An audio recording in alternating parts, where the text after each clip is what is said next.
தாய் தமிழ் உறவுகளுக்கு வணக்கம். தாய்லாந்து செல்கிறார் விஜய் என்ற தலைப்பில் இந்த காணொளியை காண்கிறோம். தாய்லாந்து செல்கிறார் விஜய் என்ற தலைப்பில் இந்த காணொளியை காண்கிறோம். தமிழக சட்டசபை தேர்தல் 2026 நாளை மறுநாள் தேர்தல் முடிவுகள் வருகிறது. தொங்கு சட்டசபை அமையும் என எதிர்பார்க்கப்படுகிறது. தமிழக வெற்றிக் கழக சட்டமன்ற உறுப்பினர்கள் வெற்றி பெற்றால், தனித்து அறுதி பெரும்பான்மை பெற்றால் நடிகர் விஜய் முதலமைச்சர் ஆவார்.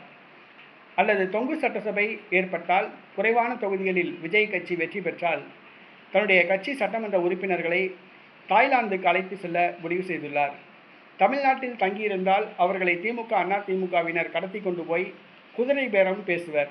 ஆகவே அவர்களை பாதுகாக்க வெற்றி பெற்ற சட்டமன்ற உறுப்பினர்களை தாய்லாந்து அழைத்து செல்ல நடிகர் விஜய் முடிவு செய்துள்ளார். வெற்றி பெற்றவுடன் நேரடியாக பனையூருக்கு வர வேண்டும் என நடிகர் விஜய் உத்தரவிட்டுள்ளார்.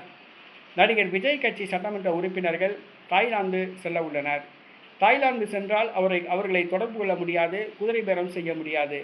நடிகர் விஜய் அவர்களே திமுக, அதிமுகவிடம் பேசிக்கொள்ளலாம் என்ற முடிவுக்கு வந்துள்ளார். ஆக தேர்தல் முடிவில் தமிழக வெற்றிக் கழகம் அறுதி பெரும்பான்மை பெற்றால் சென்னையில் தங்கியிருந்து அன்றைய தினமே முதலமைச்சராக பதவியேற்பார். தொங்கு சட்டசபை ஏற்பட்டால் தன்னுடைய கட்சி சட்டமன்ற உறுப்பினர்களை தாய்லாந்து அழைத்து செல்ல முடிவு செய்துள்ளார் விஜய்.